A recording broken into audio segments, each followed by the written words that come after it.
Good morning students. तो बच गया है अब हम लोग का क्या एक्चुअली मैग्नेटिज्म में वो थोड़ा सा पार्ट टॉर्क वाला और गैल्वेनोमीटर और थोड़ा थोड़ा जो चीज़ है इन सबको आज हम क्लियर कर लेते हैं। फार्मूला आप लोग को जैसे मालूम है, अगर हम किसी करंट कैरिंग कॉइल को अगर हम यूनिफॉर्म मैग्नेटिक फील्ड में रखें तो उस पर टॉर्क लगता है, जिसका फार्मूला था हमारा NIBA साइन थीटा, है ना। जहाँ NIA क्या था, actually N number of turn था उस कॉइल का, I था उसका करंट और A उसका एरिया, और ओवरऑल हम कह सकते हैं कि NIA उसका मैग्नेटिक मोमेंट था। और एज पर वेक्टर हम जो टॉर्क का फॉर्मूला लाए थे वो M क्रॉस B था। याद है, ये सब पढ़े हैं हम लोग। तो चलो शुरू उसी से करते हैं। Torque acted on current carrying coil inside uniform magnetic field uniform magnetic field में टॉर्क क्या लगेगा। तो मान लो हमारे पास एक करंट कैरिंग लूप है,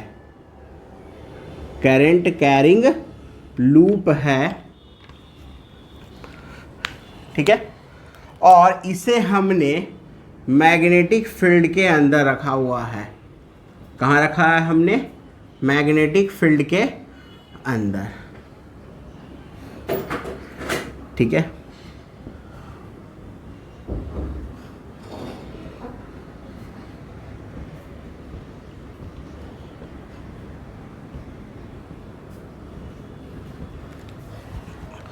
अब इसमें करंट मान लेते हैं। अब इसका मान लेते हैं कि लेंथ ये L है और इसका विड्थ B है। मतलब कि इसका अगर हम एरिया वेक्टर की बात करें तो वो LB ही होगा, लेकिन इनवर्ड डायरेक्शन में, है ना, अंदर की ओर। अब मान लो इसमें N टर्न्स है ना। अब देखो इस लूप पर हमने इसके पहले भी बताया था कि नेट फोर्स जीरो होता है ना। नेट फोर्स क्या होता है? जीरो होता है। इसका फोर्स इस तरफ, इसका फोर्स इस तरफ, इसका फोर्स ऊपर की ओर, इसका फोर्स नीचे की ओर। तो मान लो यहाँ पे क्या था कि F1 और F2 आपस में इक्वल था, F3 और F4 आपस में इक्वल था। F1 का जहाँ वैल्यू था हमारा, अगर ये मैग्नेटिक फील्ड B है तो F1 का वैल्यू था BIL, जहाँ पे I करंट है, और ये भी BIL था। इसका वैल्यू था, हो सकता है BIB, और इसका भी वैल्यू BIB। लेकिन जब इसको हम टिल्ट करते हैं थोड़े से एंगल पर तो इस पे टॉर्क लगता है, जो टॉर्क रीस्टोरिंग होता है, और उस टॉर्क का वैल्यू हम लोग पढ़े हैं NIBA साइन थीटा, है ना। जहां NIA है क्या, तो NIA था मैग्नेट, I और A तो आपको मालूम है कि मैग्नेटिक मोमेंट है, और N टर्न्स है तो N टर्न के लिए तो ये मैग्नेटिक मोमेंट है। यानी टॉर्क का फॉर्मूला था हमारा MB साइन थीटा।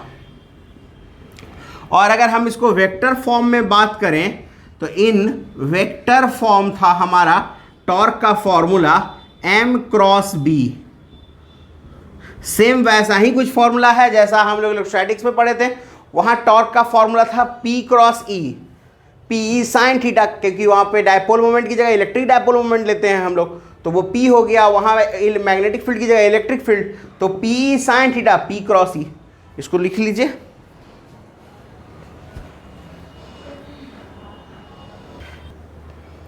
तो ये तो हम लोग लिख ही लिए। अब देखो एक चीज, सेम हमको वही रिजल्ट मिल रहा है तो क्यों ना हम सेम कुछ और वही रिजल्ट निकाल लें।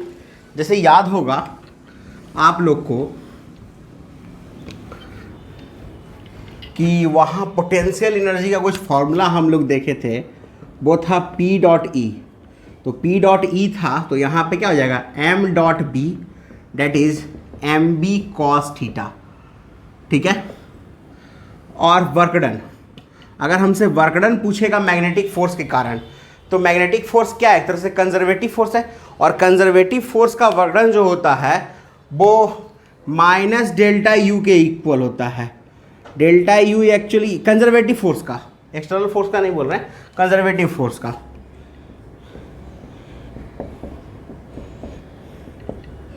मान लो ये गया आपका एम बी कॉस थीटा 2 तक और एम बी कॉस थीटा 1 तक, तो रिजल्ट हो जाएगा M B cos theta 1 minus cos theta 2। तो ये हो गया work done due to the magnetic force, ठीक है। अगर एक्सटर्नल फोर्स होगा तो आप लोग जानते ही हैं कि कंजर्वेटिव फोर्स का जस्ट अब निगेटिव होता है एक्सटर्नल फोर्स के कारण वर्क डन। देखो यहाँ इंटरप्ट, देखो थोड़ा सा इंटरप्रेशन था, ये हो गया वैल्यू हमारा, ठीक है। अब देखो अगर पढ़े थे हम लोग जो चीज़, वहाँ रिजल्ट वही लिखते हैं फिर से। अगर थीटा 0 डिग्री हो, यानी कहने का मतलब कि m पैरेलल हो जाए b के, यानी सेम डायरेक्शन में हो जाए m और b, तो उस केस में u कितना आएगा हमारा, यहाँ माइनस था वो, सॉरी माइनस छूट गया था, माइनस एम बी आएगा। और थीटा अगर 180 डिग्री हो तो u क्या हो जाएगा, प्लस एम बी होगा। ये जो है मेरा मैक्सिमम पोटेंशियल एनर्जी है और ये क्या है, मेरा मिनिमम पोटेंशियल एनर्जी है। और जहाँ मिनिमम पोटेंशियल एनर्जी होता है उसे हम लोग कहते हैं स्टेबल इक्विलिब्रियम, है ना। और इसको क्या कहते थे, अनस्टेबल। जैसे याद होगा हम लोग वहाँ करते थे पीई और माइनस पीई, स्टेबल इक्विलिब्रियम और अनस्टेबल इक्विलिब्रियम, ये हम लोग पढ़े हैं।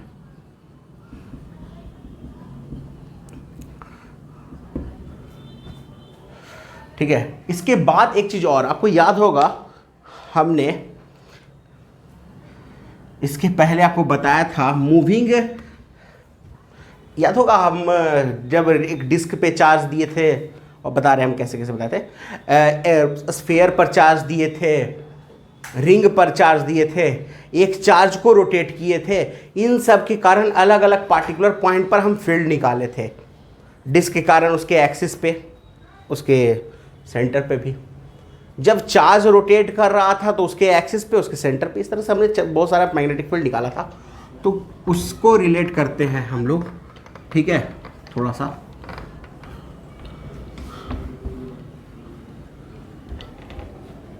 देखिए कैसे कैसे आएगा।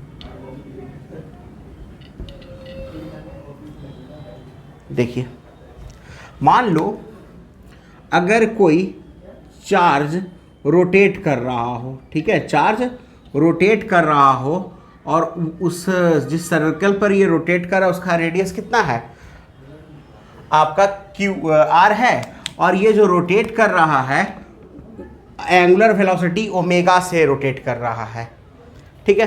तो यहाँ पर इसका मैग्नेटिक मोमेंट कैसे निकालेंगे, अगर कभी ऐसा कुछ क्वेश्चन पूछ दे, वहाँ जो हम लोग फाइंड आउट किए थे वो फील्ड था, तो इसका मैग्नेटिक मोमेंट कैसे निकालेंगे, एक सिंपल सी बात है। तो मैग्नेटिक मोमेंट वही तरीका अप्लाई करेंगे जैसे हम लोग वहाँ किए थे। याद होगा वहाँ भी हम लोग करंट निकालते थे और करंट को मल्टीप्लाई करते थे एरिया से, जैसे डिस्क वाला था, याद होगा आपको, अभी इस पर क्वेश्चन भी करेंगे हम लोग। डिस्क वाले में क्या किए थे हम लोग, तो डिस्क वाले में अगर ये डिस्क रोटेट कर रहा था ओमेगा से, तो याद होगा कि हम लोग इसमें एक छोटा सा सेक्शन ले लिए थे आर रेडियस पर जाके, जिसका थिकनेस डी आर था, याद है, और फिर वहाँ से हम लोग डी आई निकाले थे और फिर उसको इंटीग्रेट करके आई का कैलकुलेशन किए थे। याद आ रहा है कुछ, ठीक है। तो वही चीज़ यहाँ भी करेंगे। तो आई इक्वल्स होगा क्या, आई इक्वल्स होगा क्यू बाई टी, है ना, और टी का फॉर्मूला होता है 2 पाई अपॉन ओमेगा। तो आई इक्वल्स क्या हो जाएगा, क्यू ओमेगा अपॉन 2 पाई, है ना, क्या होगा, क्यू ओमेगा अपॉन 2 पाई, ये आई का वैल्यू हो गया। क्लियर है। अब हमको क्या निकालना है, मैग्नेटिक मोमेंट। तो मैग्नेटिक मोमेंट का फॉर्मूला जो होता है, डायरेक्शन तो आप समझ बता देंगे, डायरेक्शन तो पता चल जाएगा। मैग्नेटिक मोमेंट का फॉर्मूला क्या था, आई इंटू ए, यानी Q omega upon 2 pi into pi R square. तो ये हो गया Q omega R square upon 2, और v बराबर होता है r ओमेगा, ये हम लोग जानते हैं। तो ये रिजल्ट हो जाएगा QVR/2।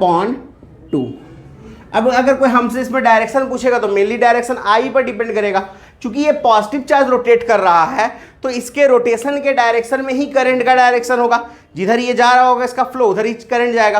तो ये करंट है एंटी क्लॉकवाइज डायरेक्शन में, तो फिर बाहर की ओर होगा, सिंपल, प्लेन के बाहर की ओर।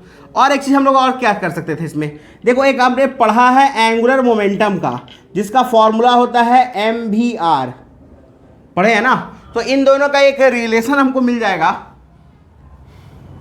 Magnetic moment to the angular momentum, इसका वैल्यू हो जाएगा QVR/2 और डिवाइड बाई MVR, VR से VR कैंसिल, तो ये रिजल्ट आ जाएगा Q/2M। यानी कहने का मतलब क्या है कि अगर कोई चार्ज रोटेट कर रहा हो तो उसका जो रेशियो होगा magnetic moment to the angular momentum, ये क्या होगा, हमेशा इक्वल होगा, एक कांस्टेंट होगा जिसका वैल्यू कितना होगा, Q/2M के इक्वल। तो ये हमारा क्या था कि M/L क्या होगा, हमेशा Q/2M के। Q/M होता क्या है, स्पेसिफिक चार्ज, यानी कह सकते हैं ये half of the specific charge हमेशा होता है आपका मैग्नेटिक मोमेंट और एंगुलर मोमेंटम का रेशियो, चाहे किसी भी तरह का आपका चार्ज डिस्ट्रीब्यूशन हो। लेकिन हाँ, ये फिक्स होना चाहिए कि वो चार्ज डिस्ट्रीब्यूशन यूनिफॉर्म हो, क्योंकि यहाँ पर हमने जो लिया वो एक सिंगल चार्ज है। लेकिन अगर हम किसी ऐसे चार्ज की बात करते हैं जो उस पर डिस्ट्रीब्यूटेड है, जैसे मान लो हमने डिस्क की बात की, डिस्क पे चार्ज डिस्ट्रीब्यूट हो गया है, सर्फ स्फीयर है, स्फीयर पे चार्ज डिस्ट्रीब्यूट हो रहा है, तो वहाँ हम जो बात करेंगे वो यूनिफॉर्म चार्ज डिस्ट्रीब्यूशन क्या होना चाहिए।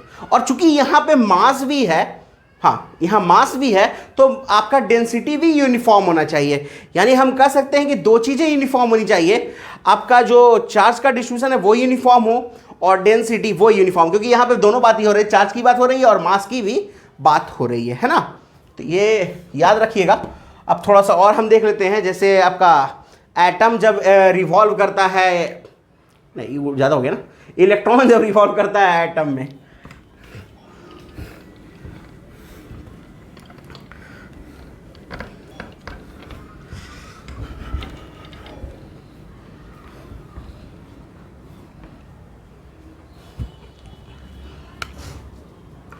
देखिए अगर ये आपका मान लो एटम का न्यूक्लियस है और इसके चारों ओर ये इलेक्ट्रॉन रिवॉल्व कर रहा है।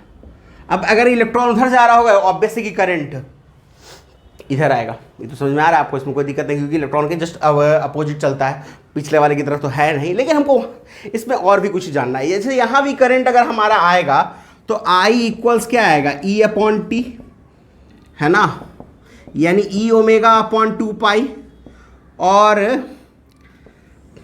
या इसको हम ऐसे लिख सकते हैं कि E/F। F क्या है, फ्रीक्वेंसी, 1/T को फ्रीक्वेंसी भी कहते हैं। मैग्नेटिक फील्ड कितना आएगा, तो μ0I/2R, ठीक है। मैग्नेटिक मोमेंट कितना आएगा, I/πr², है ना, I/πr² होगा। और अगर हम इस I का वैल्यू यहाँ रख दें तो I इक्वल्स क्या हो जाएगा, M। हम सारा फॉर्मूला आपको निकाल के इसमें दे दे रहे हैं, कैसे पूछ सकता है वो बता देंगे। μ0M/2πr², ये रिजल्ट आ जाएगा आपका मैग्नेटिक फील्ड का, समझ गए। अब क्या पूछ सकता है, जैसे देखिए इसमें कभी कभी दो रिलेट करके आपको दिया जा सकता है।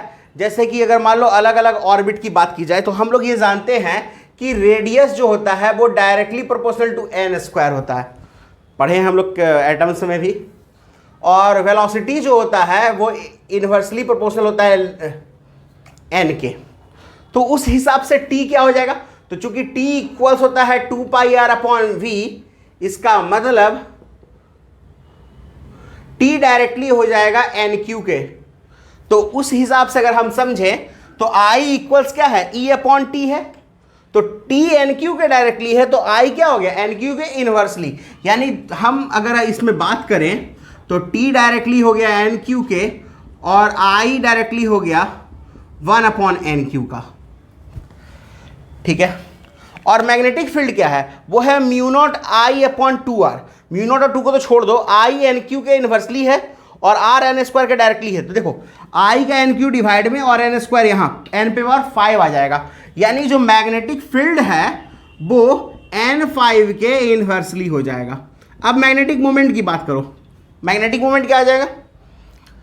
तो मैग्नेटिक मोमेंट ये NQ के डिवाइड में आएगा, हाँ ठीक है, N स्क्वायर का होल स्क्वायर N/4 यानी N के ये डायरेक्टली आ जाएगा। तो ये पूरा ही रिजल्ट है, आप इसको ऑर्बिट के हिसाब से समझ सकते हैं अलग अलग केसेस में कि मैग्नेटिक फील्ड किस पर डिपेंड करता है, टाइम पीरियड किस पर डिपेंड करता है, आपका वेलोसिटी किस पर डिपेंड करता है, करंट किस पर डिपेंड करता है, मैग्नेटिक मोमेंट किस पर डिपेंड करता है और फील्ड कैसे कैसे डिपेंड करता है, ये निकाल सकते हैं आप लोग। इसको नोट करिए, फिर आगे देखते हैं।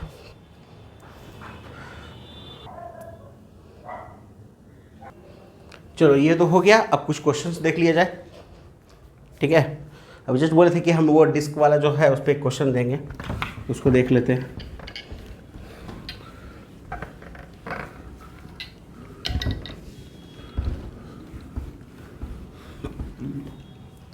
देखो कह रहा है कि एक डिस्क है जो रोटेट कर रहा है, ठीक है, एक डिस्क है जो रोटेट कर रहा है इस तरह से,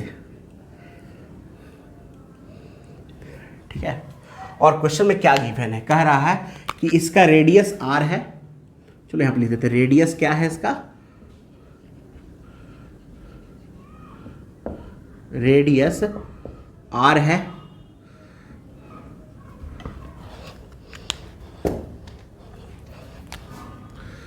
सरफेस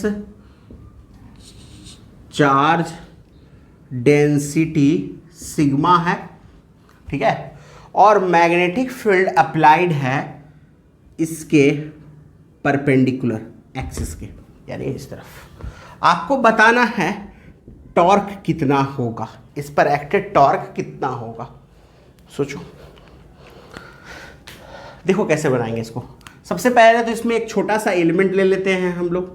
तो मान लो ये एलिमेंट लिए हैं r रेडियस का और इसकी थिकनेस कितनी है, dr है, ठीक है। तो इस पर जो छोटा चार्ज होगा dq वो कितना होगा, और अगर ये रोटेट कर रहा है तो मान लो ये ओमेगा से रोटेट कर रहा हो, मान लेते हैं, ऐसा क्वेश्चन में गिवन भी है, ओमेगा से रोटेट कर रहा है, ठीक है, बिना उसके सॉल्व भी नहीं हो पाएगा। dq क्या हो जाएगा, तो dq हो जाएगा 2 पाई r इंटू डी आर, जो इसका एरिया हो गया, इसमें multiplied by sigma.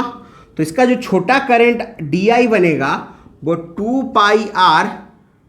2 pi sigma r D R into omega हो जाएगा, है ना, ठीक है। ये di का वैल्यू मिल गया। तो इस di के कारण, इस di के कारण इसका मोमेंट बनेगा, मतलब वो क्या कहते हैं, एंगुलर मोमेंटम। तो इसका जो एंगुलर मोमेंटम आएगा वो कितना होगा, 2 pi sigma r D R into omega into pi r square होगा, इतना, है ना, ठीक है। तो रिजल्ट क्या हो गया, 2 pi square sigma omega R Q D R, ये रिजल्ट हो गया डीएम का। तो छोटा सा जो टॉर्क बनेगा डी टाउ वो होगा D M into B.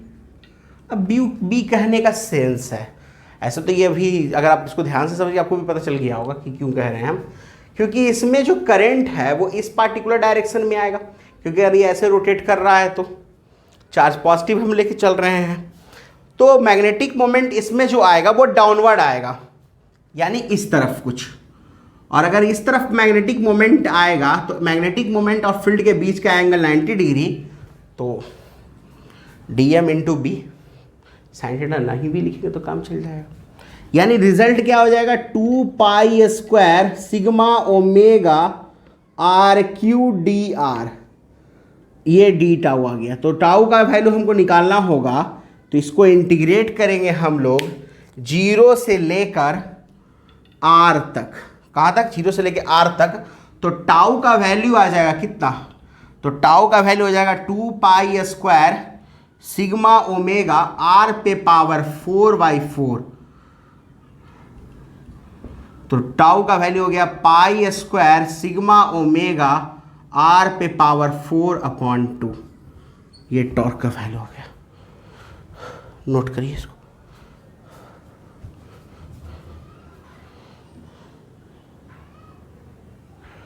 Note करिए इसको, इसमें कोई दिक्कत देख लीजिए।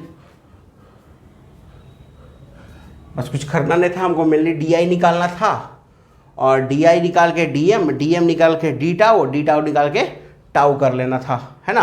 और डी निकालने का हम लोग तरीका जानते हैं कि डी क्यू इंटू उत्तरी।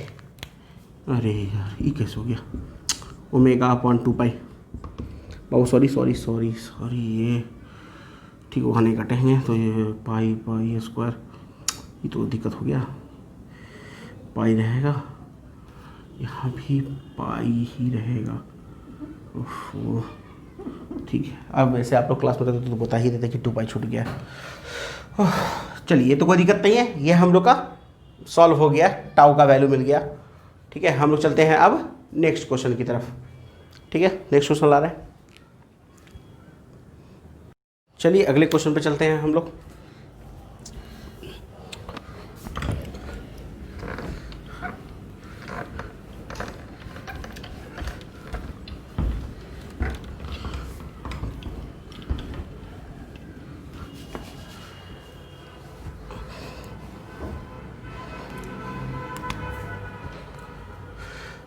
देखो क्या कह रहा है कि एक रिजिड सपोर्ट है, ठीक है,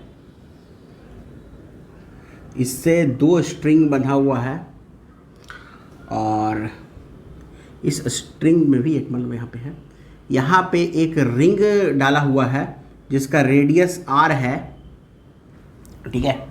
और अभी फिलहाल इन दोनों स्ट्रिंग्स में टेंशन T0 है।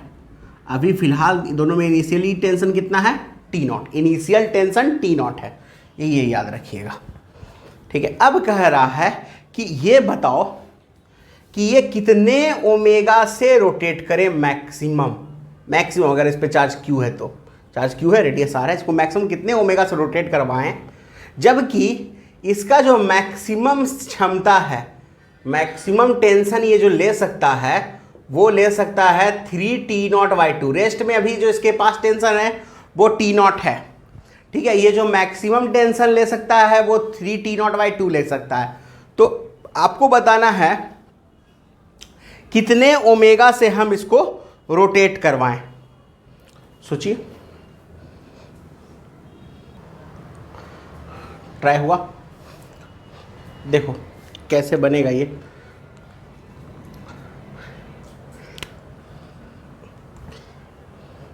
सबसे पहले इसमें एक चीज़ और दिया हुआ है कि इसका डिस्टेंस जो है यहाँ से यहाँ तक का d है, और ये इसके बीच में है। कैसे सॉल्व करेंगे? सबसे पहले तो वो इक्विलिब्रियम में अगर केस में है, मतलब वो 3T0/2 छोड़ दो, फिलहाल जो इसका इनिशियल टेंशन अगर T0 था, इसका मतलब है कि T0 प्लस T0 यानी 2T0 ने बैलेंस किया होगा इसके वेट को, mg को। मास नहीं दिया हुआ है, ठीक है, इसका मतलब मास के टर्म में हम आंसर नहीं ला सकते हैं। और यानी 2T0 इक्वल्स क्या हो जाएगा, mg, तो 3T0 इक्वल्स हो जाएगा mg/2। अब मान के चलो कि ये रोटेट करना शुरू कर दिया, रोटेट करेगा तो चार्ज के कारण इसमें करंट आएगा, और करंट होगा Q⍵/2π, ठीक है। इसके कारण इसमें, और हाँ वो एक चीज़ और छोटो, रे बाप रे बाप, इसमें मैग्नेटिक फील्ड भी इधर दिया हुआ है वर्टिकल। तो मैग्नेटिक मोमेंट इसमें कितना हो जाएगा, Q⍵/2π इंटू πr², यानी Q⍵r²/2, ठीक है। और मैग्नेटिक मोमेंट इसका आएगा इस डायरेक्शन में, यानी मैग्नेटिक मोमेंट B पे परपेंडिकुलर है, तो यहाँ जो टॉर्क बन जाएगा वो होगा m इंटू B, यानी Q⍵Br²/2। और इस वक्त दोनों में जो टेंशन है वो डिफर होगा, तो हम मान के चलते हैं कि एक पार्टिकुलर इसमें टेंशन T1 है और इसमें पार्टिकुलरली टेंशन T2 है, ठीक है। तो अब क्या होगा कि इस T1 और T2 ने कंबाइंडली बैलेंस किया होगा इसके वेट को, mg को, ठीक है। और टॉर्क दोनों का अपोजिट डायरेक्शन में आएगा इस d/2 के अप्रॉक्स। तो हम ये मान के चलते हैं T1 d/2, और हम ये मान लेते हैं कि T1 बड़ा है किससे, T2 से, कोई एक तो बड़ा होना है डीफर है तो, minus T2 into d/2 equals क्या हो जाएगा, इसका जो टॉर्क का वैल्यू है जिसको बैलेंस इसको करना है, यानी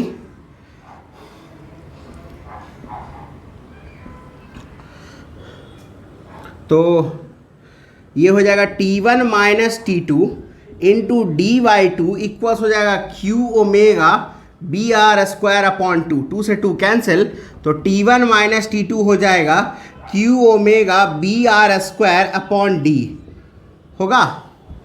ठीक है, अब हमारे पास दो इक्वेशन है, दोनों को सॉल्व करके हमको क्या निकालना है, T0 ही तो निकालना है, ओमेगा निकालना है, T0 नहीं निकाला, ओमेगा निकालना है।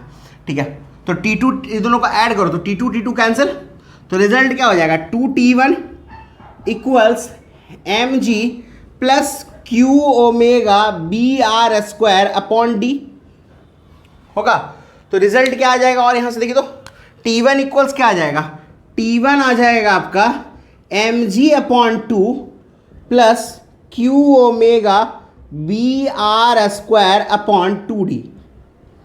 ठीक है, अब क्या रख सकते हैं, जो मैक्सिमम टेंशन हमसे कहा गया था कि मैक्सिमम टेंशन कितना हम सह सकते हैं 3T0/2, यानी जो T1 का मैक्सिमम वैल्यू है वो 3T0/2 हो सकता है, इससे ज़्यादा नहीं। और mg/2 का भी वैल्यू कितना हमको मालूम है T0, तो ये हम ऐसे लिख सकते हैं,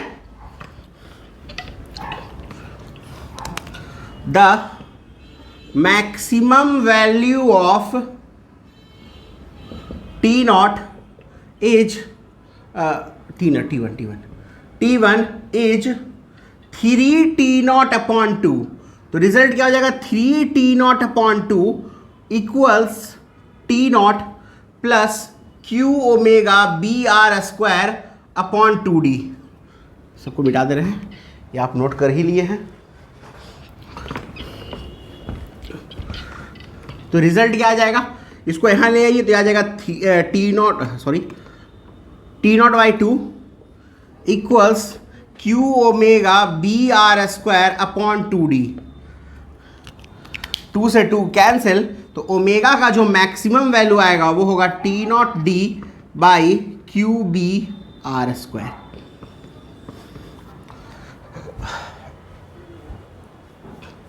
ये हो गया आपका सॉल्यूशन, इसको नोट कर लीजिए।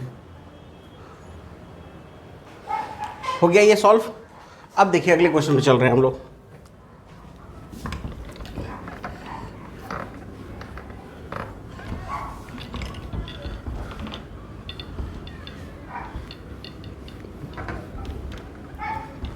कह रहा है इसमें कि एक लूप है PQRS जो इस तरह से रखा हुआ है XY प्लेन में, Y इधर लिया गया है, X इधर है, और ये हमारा Z एक्सिस है पॉजिटिव, सॉरी,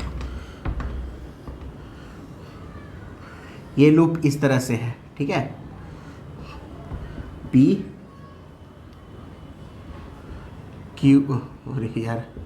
QRS, ठीक है, जिसमें से इसका वैल्यू है आपका B और इसका है A, मास मान लो इसका M दिया हुआ है इस लूप, वायर के लूप का। ठीक है, और यहाँ पर जो हम लोग फील्ड रखे हैं वो फील्ड है आपका 3I + 4K। फील्ड का वैल्यू कितना है 3I + 4K B0। ये मैग्नेटिक फील्ड का वैल्यू है जो यहाँ पे अप्लाई किया हुआ है। ठीक है, तो आपसे पूछ रहा है क्या कि अगर हम फील्ड अप्लाई करें और इसमें कोई करंट जा रहा है, इस लूप में कोई करंट जा रहा है, उस करंट का वैल्यू क्या होगा, यानी I होगा कितना। दूसरा, डायरेक्शन ऑफ I क्या होगा, मतलब लूप में करंट का डायरेक्शन किधर होना चाहिए, ये हमको बताना है। और तीसरा जो हमसे पूछा है वो कि RS पर जो फोर्स होगा उसका वैल्यू क्या होगा, यानी तीसरा पूछ रहा है हमसे F on RS। R S पे फोर्स का वैल्यू कितना होगा, आर एस जो मेरा बी है उसका, वो तो करंट के डायरेक्शन के हिसाब से हम लोग निकाल सकते हैं, मैग्नीट्यूड तो वैसे भी निकाल सकते हैं, लेकिन हमसे एज ए वेक्टर पूछा है तो करंट का डायरेक्शन जरूरी भी हो जाएगा वहाँ पे। क्या कर सकते हैं, और ये इक्विलिब्रियम में है, मतलब ऐसे अगर हम एक्स वाई प्लेन में रखें तो एक्स वाई प्लेन में ही वो रखा हुआ है, ये लूप मूव रोटेट नहीं कर रहा है। इसका मतलब क्या हुआ कि इसका जो टॉर्क जिसके कारण ये रोटेट करता उसको कहीं ना कहीं मैग्नेटिक फील्ड और करंट ने बैलेंस कर दिया है। इस पर टॉर्क क्या लग सकता था, तो इस पर जो वेट लग रहा है वो डाउनवर्ड डायरेक्शन में, यानी -mg × k, ठीक है, और R क्रॉस F से जो रिजल्ट आएगा उसके कारण जो इस पे जो टॉर्क लग रहा होगा उस टॉर्क को बैलेंस किसने किया होगा, इस पे उस टॉर्क को बैलेंस किया है इसमें आपका जो मैग्नेटिक फील्ड के कारण टॉर्क आ रहा है वो, यानी मैग्नेटिक फील्ड के टॉर्क ने बैलेंस किया है आपके इसके टॉर्क को, ठीक है ना। तो मैग्नेट, अब हम दोनों के टॉर्क को बैलेंस करेंगे तो सबसे पहले इसका जो वेट होगा वो यहां से एक्ट होगा, और रोटेशन ये है, इसका मतलब आर जो वेक्टर होगा वो होगा आपका a/2 i कैप, ठीक है ना, और जो इसका फोर्स होगा वो होगा mg × k कैप, माइनस में क्यों आपको समझ में आ रहा है, क्योंकि डाउनवर्ड डायरेक्शन लगे। तो इसका जो टॉर्क आने वाला है यहाँ पे r क्रॉस f से आएगा, यानी -a/2 × mg i cross k, i cross k -j, तो ये आ जाएगा टॉर्क आपका a/2 mg j कैप, यानी अपवर्ड डायरेक्ट वाई एक्सिस की तरफ लग रहा है टॉर्क। ये इसी टॉर्क को बैलेंस करना है हमको। अब इसमें हम लोग ये मान के चलते हैं कि जो करंट है वो ऐसे आ रहा है, मान लेते हैं इसमें क्या जाता है, तो टॉर्क के कारण हमको इसको बैलेंस करना, तो हमको पहले इसका m चाहिए होता है, तो m इक्वल्स क्या हो जाएगा, I × एरिया, है ना। अब रहा एरिया वेक्टर किधर लिया जाए, ए बी तो है ही, वो सरफेस पे परपेंडिकुलर भी होगा, लेकिन उसका डायरेक्शन कैसे निकालते हैं हम लोग, तो -k की तरफ लेंगे, है ना। तो IAB -k कैप, और जो मेरा टॉर्क होता है वो होता है m क्रॉस b, तो -IAB k कैप × क्रॉस में हो जाएगा आपका 3I + 4k कैप। अब जैसा कि यहाँ पर तो ये सिंपल है कि k और k वाला 0 हो जाएगा, तो उसको हमको मल्टीप्लाई नहीं करना है, और k क्रॉस i होता है j, k cross i j होता है, तो क्या हो जाएगा -3, हाँ b नॉट भी एक है, b नॉट, हाँ -3IAB b not j cap, यानी दोनों अपोजिट डायरेक्शन में, एक प्लस y की तरफ एक माइनस y की तरफ, और इन दोनों ने बैलेंस किया हुआ है एक दूसरे को। इसका मतलब क्या हो गया कि हमने जो लूप का डायरेक्शन लिया था करंट का वो सही है, और बैलेंस के कारण हमको एक रिजल्ट मिल गया किसका, I का, a से a कैंसिल, तो I इक्वल्स क्या आ गया, mg/6 हो जाएगा ना, हाँ सही है, 6IB b नॉट, ये रिजल्ट हो गया मेरा, I क्यों, I तो यहाँ वही 6B × b not, 6B × b not, ठीक है ना। ये हो गया हमको I का वैल्यू, और डायरेक्शन तो मिल ही गया कि वो PQRS की तरफ से चलेगा। अब इस हिसाब से हमको RS पे फोर्स चाहिए, जो तीसरा क्वेश्चन हमसे पूछा गया था F/RS, ये पूछा गया था ना, तो फोर्स का फॉर्मूला क्या है, BIL sin θ, तो L क्रॉस B, तो L किधर लेंगे, L लेते हैं करंट के डायरेक्शन में, यानी -B क्रॉस J, -BJ, यानी फोर्स हो जाएगा मेरा I -BJ cross 3I + 4k, sorry ये b नॉट है, ये रिजल्ट होगा, देखो है ना, minus B J cross 3i plus 4k। अब उसको मल्टीप्लाई करो, बाकी बी का आई का वैल्यू रख दो, आंसर आ जाएगा आपका। तो हमको ये जो क्वेश्चन पूछा था इसमें तीन तरह का चीज़, पहला पूछा था कि डायरेक्शन ऑफ आई, देख हमने डायरेक्शन एज्यूम किया था PQRS, और दूसरा पूछा था का क्या कहते हैं वैल्यू ऑफ आई, वो हम लोग को मिल चुका है, और तीसरा पूछा था फोर्स, ये आप लोग कैलकुलेट कर लीजिएगा, क्रॉस प्रोडक्ट करना है सिंपल, जे क्रॉस के और जे क्रॉस आई कर सकते हैं, नोट करिए इसको।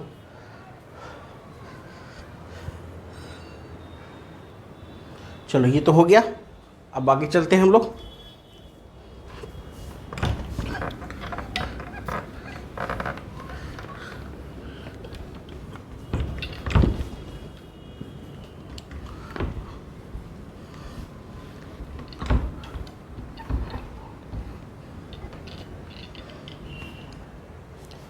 देखो अब कह रहा है कि एक्स वाई प्लेन में एक रिंग रखा गया है, ठीक है, और ये तो रिंग भी लग रहा है अजीब सा एकदम, एक रिंग रखा गया है एक्स वाई प्लेन में, ठीक है, जिसका मास m है, रेडियस r है, ठीक है, करंट I इसमें जा रहा है, ठीक है। अब एक मैग्नेटिक फील्ड इधर दिया गया है, magnetic field B, that is B not J cap, यानी y एक्सिस की तरफ।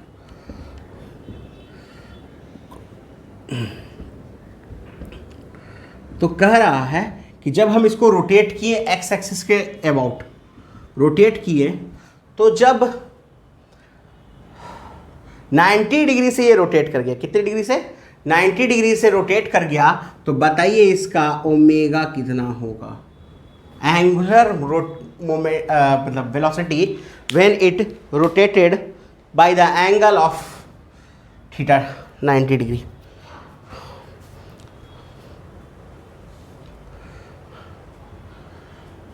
सोचिए,